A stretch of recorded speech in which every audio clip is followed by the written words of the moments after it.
Hi guys, Shooting Full of Holes here, and today we're going to talk about the second part on the Fredbear Whitetail Hunter from 1986. And I've got to tell you, I've had a lot of fun with this bow. And I'm going to tell you a lot more about this bow now because I've actually learned a lot of stuff about it. I've had to dig up information, I've had to ask people, this and that, and asking people, you know, you have to find the right ones because a lot of people just don't know much about this bow. I'm sure there's a lot of older people that do. I mean, this is basically a 40-year-old bow. So now I'm going to tell you what's I've done and haven't done to this bow. First thing I decided to do was I had to buy another bow just like it, and thank God there was one on eBay for sale. There was a brand new Bear. It's literally still in the box, but it had this, you know, it was had cables and cams for 28-inch draw. Now, the way these things came out of the factory was they came out in three main settings: 32-inch, 30-inch, and 28-inch. The 28-inch could be dropped down to 27, 26. The 30 could go to 29, 28, and the 32 could go to 31, 30. So that's how, you know, Bear Archery basically dealt with all the draw lengths. So when you went to, you know, an archery store or whatever, they would, you know, measure you out and then pick one of those three settings and then, you know, tinker with it even more. So I liked, you know, and the other thing is that the bow that I bought was a right-handed bow, you know, the donor bow, let's put it that way. And this one's left-handed, because I'm a lefty. So I had to basically dismantle that bow, use its cams and cables, which were brand new. So this got brand new cables, brand new string, everything, cams. And from a right-handed bow to make it a left-handed bow, you just literally flip everything around. Because the cams are kind of one-sided, they have the string closer to one side or the other. So I had to flip everything around to keep the string, you know, that side for a left-handed bow. So once I did that, now we could start talking about, you know, me shooting this bow. I thought that when I got this bow, that it would, you know, could be set from 32 inches all the way down to 28, and it doesn't work like that. You know, the wheels, the eccentrics here on the other bow, which have, you know, 32-inch draw length now, the wheels are bigger, so it could let you draw further back, and these wheels are smaller. There's also a sacrifice in poundage. When the bow is set at 28 inches, maximum draw weight is 60 pounds. Now this bow, because my draw length is 27 inches, it is set at 27 inches, which is dead smack in the middle here of the cam. So there's a plus and minus, and that can increase and decrease your draw length. So basically now it's a 27-inch draw length bow with at peak weight of 55 pounds. If I am correct. Yes, I think I am. Anyway, first thing I did with this bow after was pretty much dialed in for my draw length, and I've got it set at the maximum draw poundage, which, like I said, is 55 from what I understand. I shot it with just gloves, just to see how that felt, and it feels good. You can definitely shoot this bow with a glove, especially since it has, you know, the shelf here. It's not drilled and tapped for a rest, so you're pretty much stuck with shooting it off the shelf unless you want to drill and tap it for a rest. And yeah, now, you know, you're starting to change the way the bow is gonna act and handle. But you can still shoot this bow with a release. So anyway, shooting this with a glove, I got decent accuracy. I shoot it decently well. I wouldn't say just as good as my recurves, mainly because this has a 50% let off. So it's it feels so different. It feels like I barely have it on my fingers. Whereas with my recurve, I'm holding 50 pounds, you know, and I'm a bit of a snap shooter too, so I'm used to that. Whereas this, it feels like I have to keep on feeling, engaging in it, and it doesn't make, you know, doesn't make me feel so, I don't know, confident with it. So my accuracy suffers a bit. And I remember reading that Fred Bear had the same problem, and that's why he can shoot compound bows, because he was so used to shooting a recurve at 65 pounds that the way he explained it was that he could barely hold on to that string, and that's why he's also partly a snap shooter, because he said he would draw right back just to where he could get, and he would let go. So he got used to that feeling, and I'm kind of used to that too. So it's tough for me to, you know, to shoot this bow accurately. But I'm sure that if you grew up in the era of when these bows came out, you were used to, you know, shooting that bow that way, so you have a better feel for that. And many people shot these with a glove back in the 80s. But, so, I decided let's try out the release. And in 86, they definitely had those like push button releases, because they had them in the catalogs. So I don't know if they came out in the 83, 80, you know, just that year, I don't know. But so there's also people shooting them with releases. So now I've got aluminum arrows here, and the aluminum arrows that I'm using are cut 29¼ inches. They're 21/17 aluminum arrows. I'm using 150 grain tip on the front, and that's mainly because Fred Bear razor heads, that's what they weigh in at. They're 150 grains without the with the bleeder blades, and without the bleeder blades are about 145 grains. And those are the tips, the broadheads I'm going to be using for when I hunt.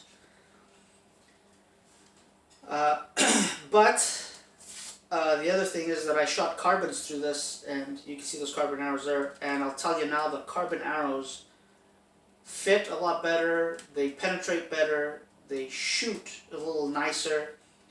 I'm a smidgen more accurate with them. The aluminum arrows are no slouch, they do really well. It's something to get used to. The one thing that I will say is that because the aluminum arrows are thicker, their penetration isn't as good as the carbon arrows.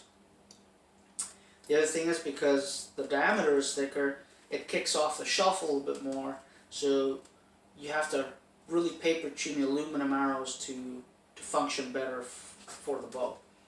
And you know, I paper tuned both, but I noticed that the aluminum arrows kicked off a little bit more, and I had to tune this a little bit more. I used feather fletching on the aluminum arrows and the carbon arrows because I just like the look and feel and the versatility basically of feathered fletches. Some people like the plastic fletching, and that's fine.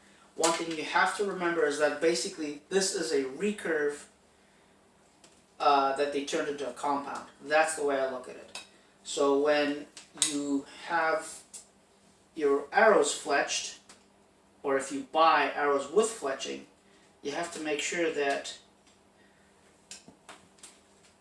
the main color is out, because it's shooting off the shelf. If you buy arrows that, you know, the main color is up, it will kick off the shelf. Oh, sorry, it'll kick off bounce off the shelf harder, and basically will make the bow a lot less accurate and give you a lot of problems. So now, this arrow seats pretty well on the shelf, but the carbon arrows sit on there a lot better. And you know, when you draw back, the carbon arrows don't seem to fall out. One of the other things I had to do was I had to put a double knock, one on top and one at the bottom, just to keep my release in check. I noticed that sometimes I'd do this and I'd bump my arrow off, whereas with the knock at the bottom and the top, it kept my arrow in place and I didn't, you know, fall off. So the other thing I did was I put a sling on there, and what I'm using is a Great Northern quiver. I gotta tell you, I love this quiver. This quiver is so good. Very quiet. It holds aluminum and carbon arrows very nice and tight. No noise whatsoever. So nice and silent. I would have used a Fred Bear quiver, you know, the older type, the ones were made with metal and the leather and stuff up here, from 70s or so. But they're hard to find now, especially in good condition. And I wasn't going to spend money if I already had this. And I really like this quiver. So I really recommend this quiver for you guys if you're you know, looking to set up this kind of bow. I had to put string silencers on it, which is fine. And I recommend you use the old wool silencers. They really quieten down this bow. I put a little bit of wool here on the cable also to stop it from vibrating. So the bow is pretty quiet. I mean, like, absolutely, it shoots like any other bow. I left the original sights that came with this bow, and I put a peep with a tube because that's what I actually do like to use. Even on my modern bow, I still use the peep and the tube. It's just something, you know, makes me feel really reassured. Now I'll tell you, when you shoot this thing with a release and carbon arrows, this thing just literally transformed itself into a modern bow. Carbon arrows make such a difference on this bow. It shoots amazing with it. I literally get the same groups of 20 yards with this bow that I do with my own hunting bow. And that just blew me away. It's crazy how this bow is 40 years old and it could still smoke the socks off, you know, stuff that's, you know, new. It's just something that you gotta try. I never thought that a bow shooting an arrow off the shelf, I mean this old and like that I could produce such good accuracy. They kind of nailed this thing, you know, right out the park from the get-go. So it's like, you know, it's really an amazing little bow. One thing I was able to find was a case where they're lying around, literally. Like, people don't, I mean, you won't find them everywhere, but they're for sale cheap. I bought this one for $10. And it just barely fits in there, though. So my bow is perfectly set up. I'm going to use the aluminum arrows for practice, but I'm going to use the carbon arrows for hunting because I'm a little more accurate, like I said, has better penetration, has better speed, and I owe that to the game. It's not like I can't hunt with aluminum arrows, but I personally prefer to be just a little bit more accurate, a little bit more fast, and a little bit more, you know, get a little more depth and make sure my kill is you know, a good kill. Aluminum arrows are fine too. That's all, you know, to each their own. I'm not saying no, but that's what I'm going to run with, especially for the first year. Then maybe we might drop back a little bit. So like I said, I was paper tuning this stuff. It's paper tuning with carbon and aluminum arrows, and this is shooting with a glove, and it took a while. But paper tuning with carbon and aluminum arrows, pretty quick. I had to just do a little bit of finessing with the aluminum, like I said. The carbon arrows shot on point. They shot really well. And I think that's part of the diameter because it hugs the bow shelf a little bit closer. Doesn't have to bump out as much. Anyway, I'm going to give you some velocity readings here. So my traditional Fredbear, which is a Kodiak Magnum, it's what is that? A 52-inch AMO, 50-pound setup, shooting a 505 grain arrow with 125 grain. Total weight of the arrow is 505, but I'm using 125 grain tip on the front. Shoots at 160 feet per second, plus minus. So that's the old equipment. You know, traditional archery, shooting about 150 feet per second, roundabout. This, with aluminum arrows, 150 grain, I'm shooting at 170 feet per second. So 10 feet per second again, but I'm also using 5 pounds more. So, you know, it's a 55-pound bow. But the weight on the arrow, the aluminum arrows, is 573 grains. So pretty heavy arrow, and it's still producing 10 feet per second more. But, you know, 5 pounds, you know, you start averaging it. But if I use the lighter arrow, that's like the carbon arrows, which are 515 grain total with 150 grain tip, I am shooting 176 feet per second. If I drop the tip to 125 grain, it goes up to 180 feet per second. So you can start seeing how this is getting faster and faster. So now imagine if you had a 60-pound, you know, draw weight. You know, I had a little bit more length. You know, speed starts picking up. You could easily get 200, a little over 200 feet per second. My modern bow, the one that I use, is a Bowtech RPM 360, and I love that bow. I'm using FMJs, 11.3 grain per inch, with 100 grain tip on the end.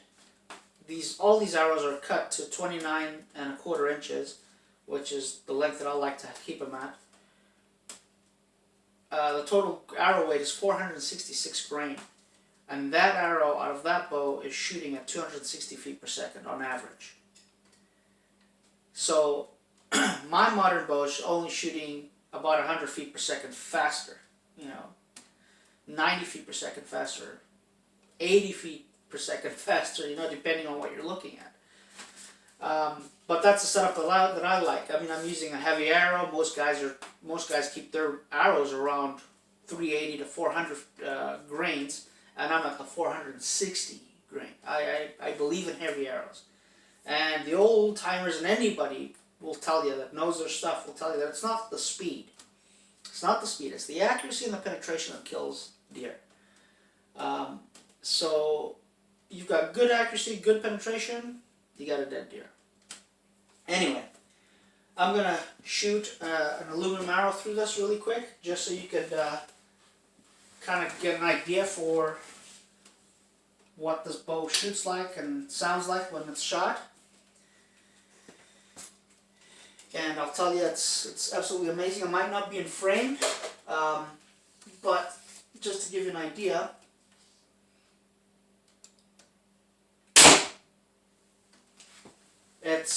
to me, this thing is stone cold quiet. And like I said, I'm super accurate with it. I've loved every moment of dealing with this bow and learning about it, and my brain is basically going. Anyway, guys, I'm going to be using this for my 2020 deer hunts. Now everybody, I'm going to try and hopefully make a video of me hunting, but I'll tell you right now, it's really tough for me. I don't really enjoy filming while I'm hunting. I fumble. It's one of these things where I enjoy my hunt, and if you wanted to watch videos of people shooting deer all day, there's a million of them, and better and higher quality, etc., etc., etc. Not that I'm trying to make excuses, it's just the way I function. I have made a few one or two videos of hunting squirrels and ducks and whatever, but you know, it's just one of those things where, like, I get overtaken by the emotion. That's like, yeah, I'm leaving that behind. So anyway, I'll try to do the best I can. But like I always say, pick up an old bow, go out in the woods, put up a target, and shoot it full of arrows. Thank you very much.